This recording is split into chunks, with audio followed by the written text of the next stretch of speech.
host. As I said before the news, we are joined in the studio by a very special guest. We're joined by Nita from the Africa Inland Mission. And Nita has spent a long time in Uganda, in a particular part of Uganda, with the Karamojong people. And we're going to come on to that later, but we want to find out a little bit about Nita first. But first of all, good morning to you, Nita. How are you today? Good morning. I'm very well, thank you. Good. Now then, you're not from Uganda. Uganda's an awfully long way away. Where are you from, Nita? From Tamworth area in New South Wales. So grew up in Durai, just out of Tamworth. Yeah. So this cold weather's nothing to you.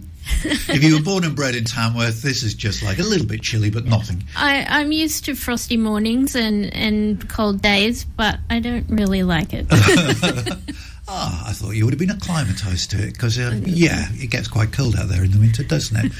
Now, look, what's a young girl who's been born and bred in Tamworth, how come she finds herself later in life out in Uganda with African Inland Mission? Where did that interest in Africa start with that Tamworth girl? So I think I generally had an interest in mission from when I was young. I became a Christian when I was quite young, and the church that I was going to as I was growing up, they often had missionaries to come and visit and share about the things they're doing in various countries. I think particularly Africa, I had my mum's cousin and her sister-in-law were both in Somalia and Ethiopia and Kenya at various times, and I don't exactly know, but so yeah. What age would you be at this time? I think from when I was born, they were in Africa, but they came back maybe when I was about 5, something like that, and. So often, because they had been in Africa, often the people they would invite to our church would be people who were also in Africa.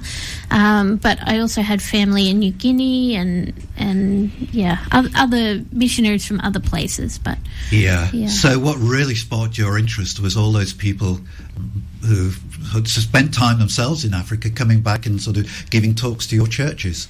Yeah. That definitely...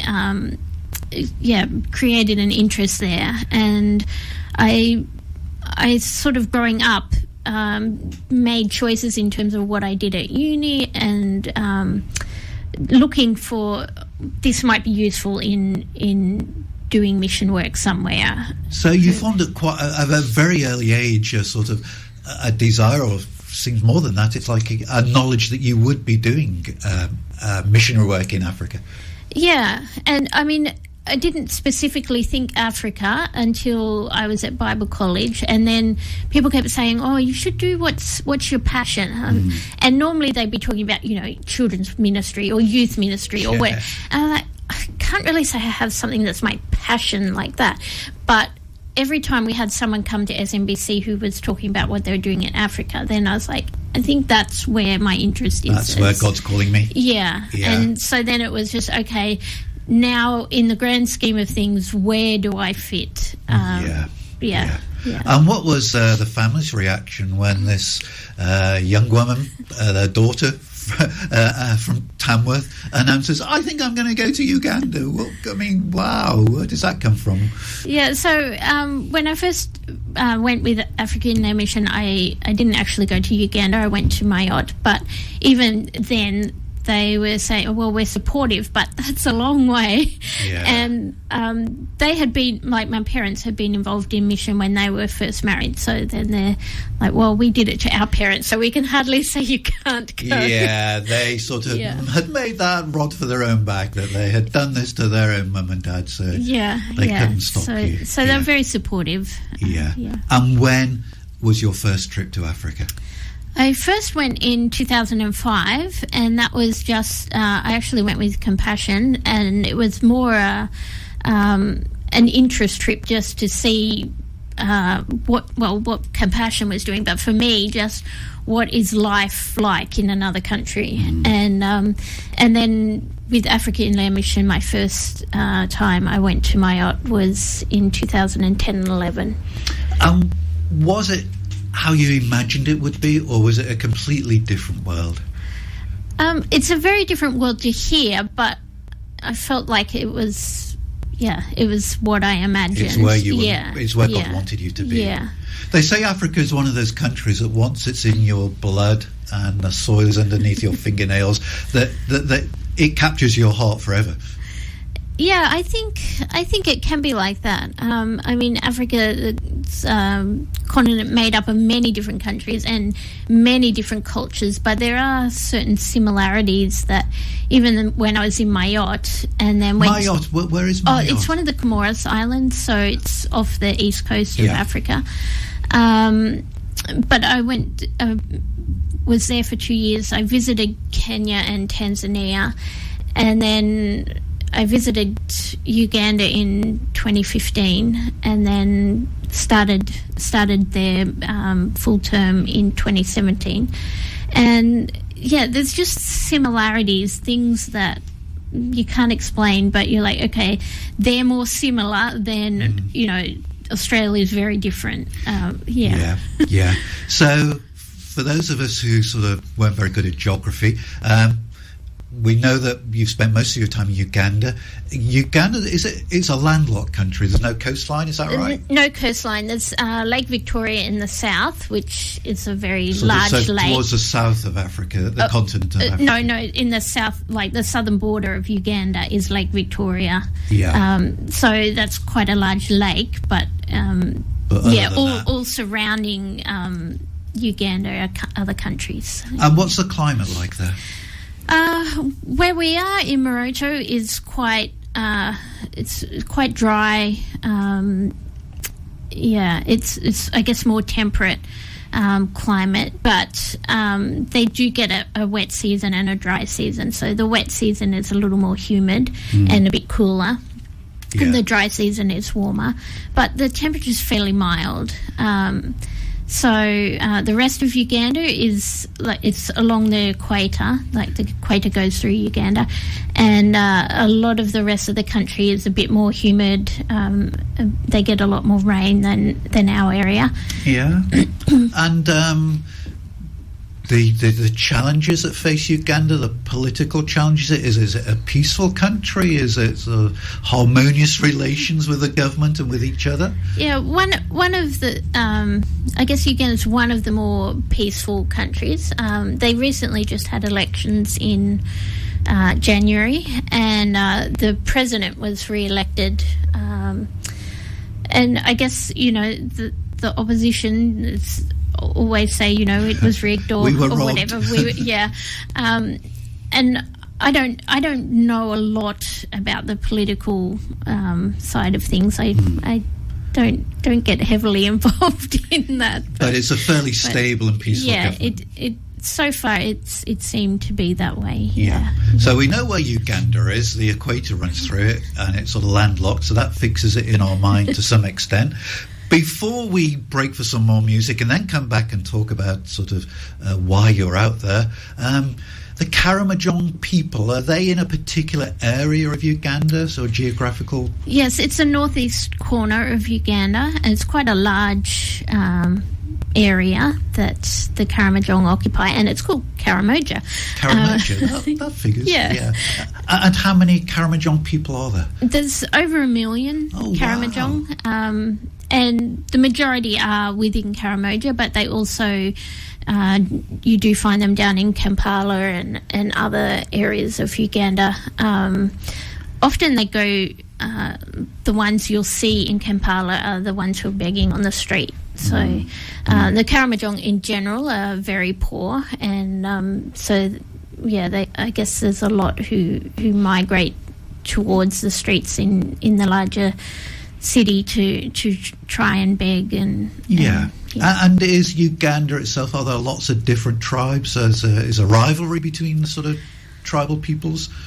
I guess the rest of Uganda, they tend to look down on the Karamojong. They see them as thieves and robbers and bad people, and they're kind of the lowest of the low. So that's I guess, the way the rest of Uganda views the Karamojong, and they sort of see, if you got sent to be a teacher in the school there or some other job, that's a punishment. You've drawn a short straw, you're going to have to go to the Karamojong. Yeah, but the Karamojong themselves, they do a lot of raiding. So within the clans of the Karamojong tribe, they raid against each other, but the Karamojong tribe raid against other tribes around them, stealing cattle, and there's a lot of violence involved in those raids. Okay, it's past 10 here on Rhema Central Coast. We're talking to Nita from the Africa Inland Mission this morning. Nita spent a lot of time with the Karamojong people in Uganda, and we were just learning a little bit about the background to the people and the challenges that they face. And one thing that Nita mentioned just before that music break that I wanted to pick up on, is that the raids is a bit of a tribal system, and the Karamojong people, they raid other people's cattle, which will cause all sorts of tensions, of course, and sort of divisions. Yeah, so the basic belief of the Karamojong and other tribes in Kenya and South Sudan, is that they own all the cattle in the world and they're entitled to just take them. And so they go raiding and they bring back cattle to increase their herds. They consider cattle to be their wealth, although, when they have a need, like they're ill and they need hospital treatment, you wouldn't actually sell a cow to then pay for that treatment because you can't get rid of your wealth. So they don't actually use them as wealth, from what I've seen anyway. They just have them as wealth. Is that status? Is it? Yeah. And they do use them to pay for bride price. So the man's family will give however many 100 cattle, whatever, to the wife's family for the dowry. The bride price. But it's very easy for us to say, they're just stealing other people's cattle. But of course, it's a different belief system. They believe that those cattle belong to them. Yes. So it's difficult for us with our belief system. I suppose we must resist the temptation to sort of see it through our mindset. Yeah. And I mean, I look at it and go, if everyone just kept their own cattle, there wouldn't be the loss of life. And, a lot of the women who I am ministering to, they've lost their husbands, their sons, there's a lot of loss of life in the cattle raiding. And one of the things a warrior can boast about when he comes home is that he's killed, 2 people or whatever while he was raiding. But it seems to be everyone loses, because you raid and then they come and raid back, and you don't end up with more cattle, you just end up with loss. On both sides. Yeah, so logically, me looking at it, that's what I see, but they don't see it that way. And there's hundreds and hundreds of years of tradition. Yes, yeah. Okay, now Len, we're going to talk a little bit more about the work you've been doing, introducing Jesus to these people. What was the belief system before you got there? What was a tribal belief system? Yeah, so it would come under what you would term African traditional religion. In the past, they probably would have called it an animist religion. But basically, they see an event happen, maybe near some large rock or a river or a mountain, and then they'll say, we can't explain what just happened, so that must have been the work of a god, so there must be a god there. So then they designate an area near there that would be where they would go and have sacrifices and have a shrine for whatever god that was. So they do talk about a Kuj, which is an overall god who created, but they see a Kuj is both good and bad. Traditionally, there was no Satan or, everything was just at the whim of this god. But then there are these little gods that must have power over things happening in the world. And so, I guess a lot of their worship at those shrines or making sacrifices is to appease those gods, to gain their favour. either to have, good harvests with their crops, their cattle to be fertile and produce, for if they go raiding to be successful in the raids, to have good health, and sometimes it would be to they might make sacrifices because there's someone who's annoying them, they want to curse them, they look at it, there's good and bad sacrifices. Good is you're just asking for things, bad is when you're doing something against someone else. But they are spiritual people. There is a spiritual thirst, even though it might be misdirected in some way. There is that an acknowledgement of a spirit of some sort. Yes, yeah. So you go out there. What percentage would you say are Christian of the Karamojong people? So from what we've looked at, we would say there would be less than 2% Christians, even though there are churches more in the towns. A lot of the people, even in the churches, don't actually know what the gospel is. They don't know about Jesus. Yeah. That's quite a shocking thing for us to hear, isn't it, in Australia, that the clergy in the church don't understand the gospel. Tell us about that. Yeah, so when our leaders were talking with one of the bishops about are the Karamojong reached or unreached, and explaining our definition of unreached includes that there's less than 2% Christians. And he said even among the clergy there will be less than 2% Christians, and they just don't understand the gospel.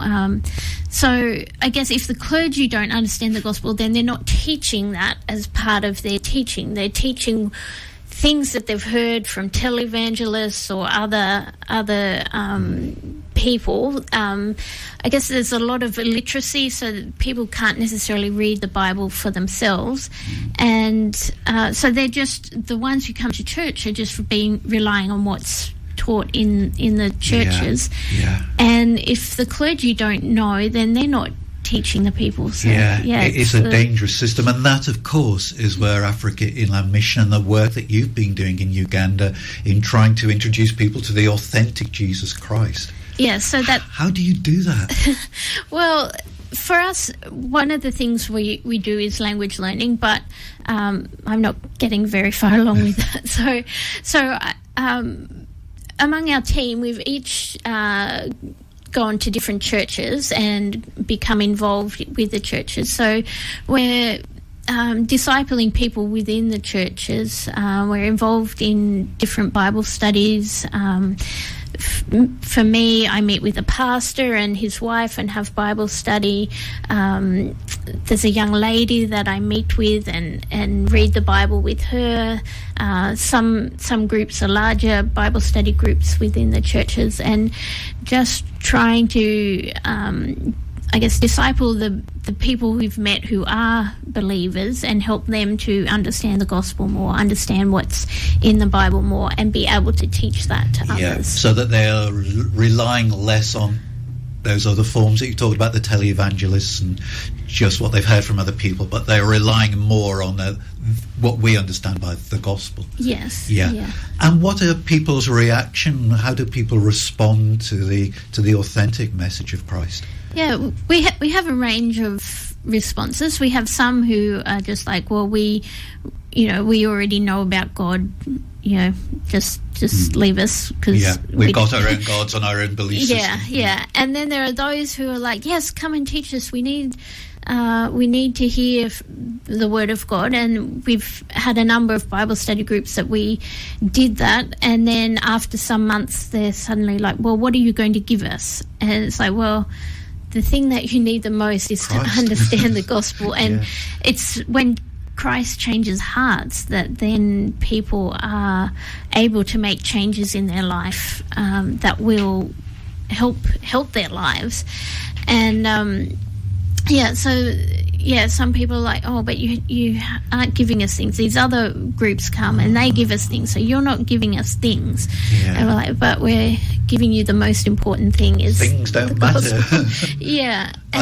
That's a very Western response. Things don't matter. I suppose if you're very poor, things do matter. They do, but there have been decades of aid coming to that area and it hasn't changed. So what will need to happen is the hearts need to change, because they're clinging to some things in their society, their way of life, that are detrimental to their society, and until the heart changes, those things won't change. And things like the raiding, and the violence, and putting curses on people, and that sort of thing. Yeah, those things won't change until their hearts change. Yeah, you say you had befriended and were teaching a young woman about Jesus Christ. I'm not asking you to do this now. We're going to break for some more music, but perhaps you could share with us some of the stories you've had of people who have come to Christ and whose life has been changed by the work of Africa Inland Mission. Can we ask you about that next? Yes. That's okay, great.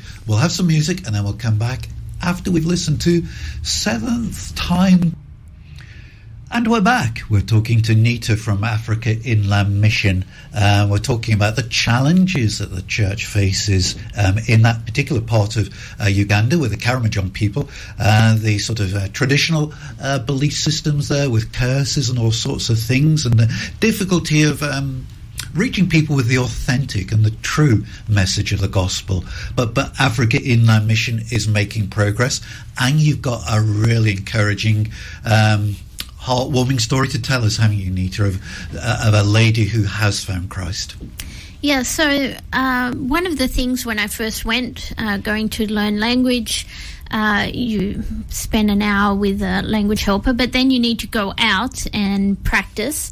And so there was an area in Moroto called Nakapilaman where I would visit each day and just walk along and greet people and find someone who would invite me to sit down, and so I'd spend more time and practice. And there's this one area where I met some older women and would go and visit them. And one time one of their granddaughters was in that same area, and she was making a skirt with another young lady, and Nasur is her name. She handed me her son, her baby, and hold him while I make this skirt. And so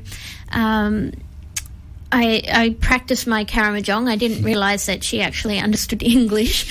So the next time I met her, she was in that same compound again, and there were a whole lot of children looking at a pamphlet that had an overview of the Bible from creation to Christ, and just little sections saying a heading and then where that story is found in the Bible, and a one-sentence overview of, what creation is, or what the fall was. Guide, and so Nasur took it off the children and got me to read through it with her.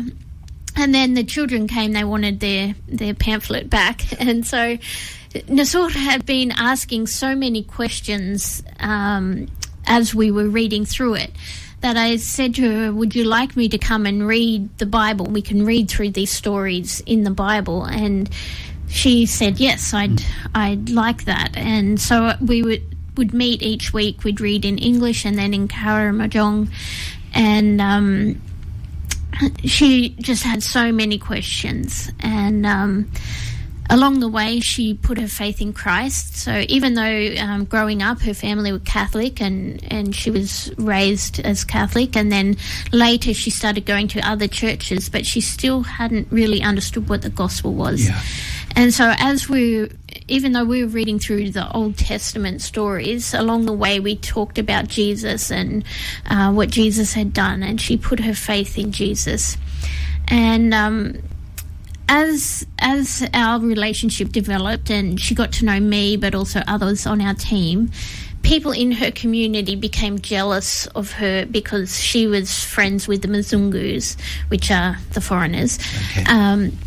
So they assumed that we were giving her money, and that would be the only reason why she's friends with us, is because we're giving her money, and we weren't giving her money. Giving her something much more valuable than money. Yeah, and later on one of our team did employ her to be a language teacher, but she was working for the money. Like yes. but at first, none of us had, we hadn't employed her at that point, and yet she twice was beaten up by people in her community, and they seemed to, it mainly was motivated by jealousy, even though they had a pretext, or, you were doing this or that or some other thing, and it wasn't a real thing that they were.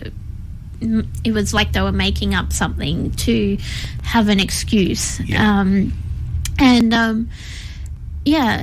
in that, she forgave the ones who beat her up, and she continued to put her faith in Jesus, because she found what she had in Jesus was greater than. And she is now a witness and an ambassador for Christ in her own community.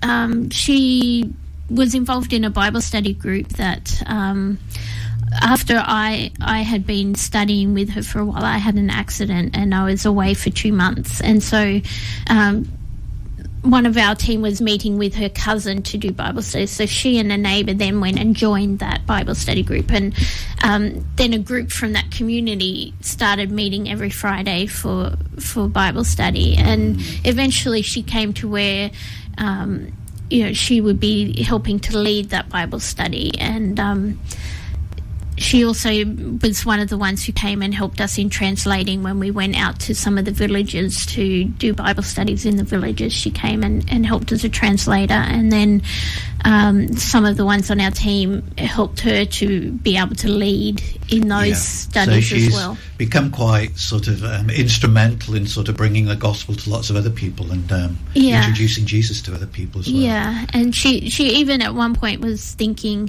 about moving out to one of those villages so that she could live among people who she wanted to minister to. So she hadn't done that yet, but that's what's in her heart, to be able to take the gospel to her people. And that really encapsulates, I suppose, what Africa Inland Mission is all about. It's just to draw people to Christ, and through drawing that one person to Christ, how many other lives will she influence in her own people?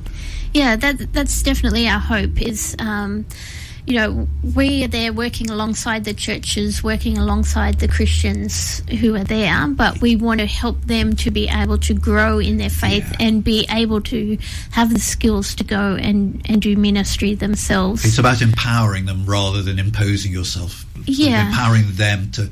But you've got to give them that authentic mission, that authentic message of Jesus to begin with, because, as you said, not all clergy understand the gospel, so that's an enormous challenge, isn't it? It is. There's definitely still a lot of work for us to do, and for other people. There's plenty of room for work, both among the Karamojong and other unreached people groups. Look, we're going to wrap this up shortly, but I should let listeners into a little bit of a secret, that Nita isn't here on our own. Len from the Africa Inland Mission is also with us this morning. We haven't heard from Len yet. Good morning, Len. Hi, Phil. Good morning. We've just been listening to what Nita has said, and about her work with the Karamojong people, and that sort of that inspirational story of that one person who is now witnessing for Christ amongst her own people. How does Africa Inland Mission sort of view its sort of mission? Because it isn't just in Uganda, it's not just the Karamojong people. You're working throughout Africa, aren't you? All these stories could be replicated in every country, probably, in Africa. Indeed. Phil, we're driven by the Great Commission, particularly in Matthew 28, where Jesus says, "Go, make disciples of all nations and teach them the things that Christ has taught us."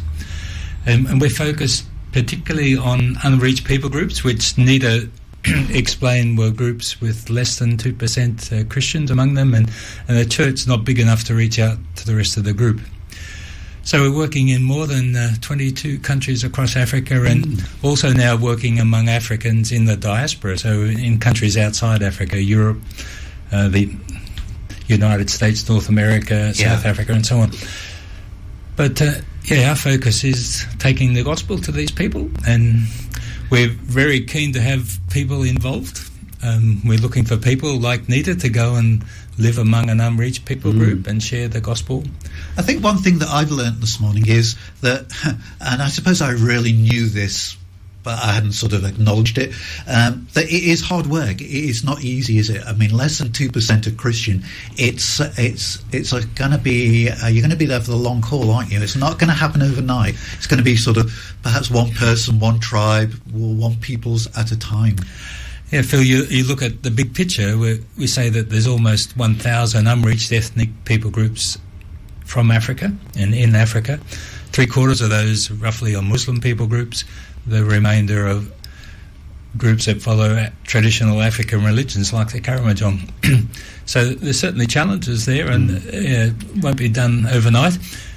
One of our focuses, as Nita mentioned, was mobilising African Christians into mission. Yeah. So that's another focus, and we're also looking for people to go and help train African church leaders. Well, that brings me on to the next point, and perhaps one of our final points, Len. What can people do if they have been inspired by some of the things that Nita has been telling us this morning? How can they help? I mean, pray would be a good start, wouldn't it? It would be a very good start to pray, and we have a prayer website that gives information on unreached people groups, so that's prayafrica.org. No AU, just prayafrica.org. Right. Yeah, that's correct.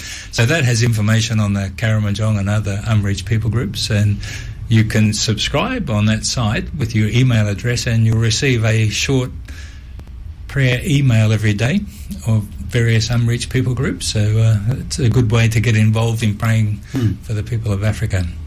So that's definitely a great way to start. We're obviously looking for people to get financial support, but probably more importantly, we're looking for people to go, who are prepared to go and either make disciples among an unreached people group, train African church leaders, or help mobilise Africans into mission, or be involved in a support role, helping people involved in those other roles. And you will train these people. You don't just put them on a plane and send them out. There is some training and support, and like Nita said, it's a long way from Australia to Africa, but there is a support sort of network there. Yeah, we certainly give people orientation. Often they'll come to us like Nita did with some prior training. Nita was trained at the Sydney Missionary and Bible College. We provide some additional training.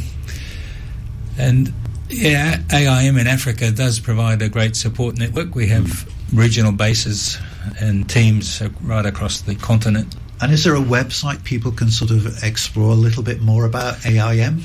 Yeah, our general website is aimint.org/AP for Asia Pacific. Okay, let me see if I got that right. AIMINT.org/AP. Correct. Got it. Yeah. Or just Google Africa Inland Mission. Yeah, that works. that would work. That's what Google's for, isn't it? And who knows? I mean, I don't suppose, there was a time in Nita's life when she was very, very young. She had no idea that Christ would place upon her heart a passion and a thirst to help the people in Africa. And perhaps God will be speaking to you through what Nita has said, or sort of prompting you to find out a little bit more about it. So, pray, make a donation at the websites that have been mentioned, or what Len would really love would be some volunteers to come forward and follow Nita out to Africa itself. Look, it's been a privilege talking to you. When do you go back to Uganda, Nita? Due to go back December. Or depending on COVID and of course. what other things might interrupt plans, but that's the plan. I'd be going back for another 3 years. Wow. Well, look, we just pray that God will keep you safe, as he has done so far. We just pray that he will sort of support you in that mission, and that hearts and lives may be changed by what you say and what you show to those people. And we just pray God's blessing on all the teams of Africa Inland Mission in those other 22 countries of Africa, that they are also present. It's a great mission, Len. Thank you, Len. Thank you, Nita. Thank you.